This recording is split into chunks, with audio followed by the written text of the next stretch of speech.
Billahi semil alim mineşşeytanirracim. Bismillahirrahmanirrahim. İnnellezîne yermûnel muhsenâtil gâfilâtil mu'minâti lu'inû fid dünya vel âhireti ve lehum azâbun azîm. Tahkik ol toğru adamlar iki bir pâkide ve hiç zattan bir haber mümin hatine zanı deyip söyleyerdiler. Şolara lağnat eder dünyada ve ahirette ve şolar için kıyamette güçlü azap vardır. Hazreti Resul Ekrem sallallahu aleyhi ve sellem aydıptır. 7 helak ettiyen zattan özünüz katı saklanın deyiptir. O oluncusu biri Hudağa şirk getirmekten saklanın. Biri cadı sakır etmekten saklanın. Biri nehak kan dökmekten saklanın. Biri sütxorluktan saklanın. Biri yetimin malını yemekten saklanın. Biri pek ile ayağına zanı deyip sövmekten saklanın deyiptir. Bu zat insanın iki dünyada helak bolmağına sebep bolayan zatlardır. Bismillahirrahmanirrahim. Yevme teşhedü aleyhim elsinetuhum ve eydihim ve erculuhum bima kanu ya'malun. Yevme izin yuvaffihumullahu dinehumul hakka ve ya'lemune ennallaha huvel hakkıl mubin.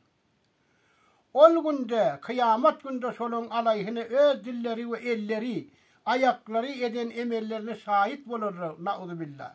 Ol günde Allah tebarek ve teala şoları kamil edip verir. Şoların mustahak olan cezalarını. Şolar bilirler tahkik Allah tebarek ve teala'nın haklığını ve hakkı eşkar edip beyan edenliğini. Pes kıyamet günü öz ağzlarının önüne şahit olacaktır. Dil aydar men bile gepledi. El aydar men bile tuttu.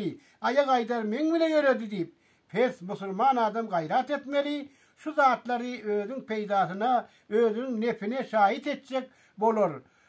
Mesela dil açsın, men bilen Hudanın zikrini ayttı, Kur'an tilavet etti deyip, el açsın men bilen hayrat ihsan etti deyip, yetiminin kellesini sipaladı deyip, ayak açsın men bilen mescide cuma namaza gitti, İd namaza gitti deyip, pes şu zatlar yağışılık bilen şahit bolsalar, onu baktın geldi. Eğer şu zatlar telekelik bile sana şahit bolsalar, mesela açsa men bilen gıybet etti, men bilen yalan yap etti, el açsa meni bile haramı tuttu deyse, ayak açsa meni bile harama hareket etti deyse, onunla sen helak bolmanın hatmıdır.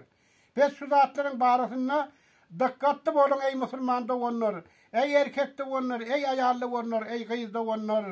Ta kıyamette resva olmaz yal iş edin. Siz hiyal etmen yeketen hadırsız.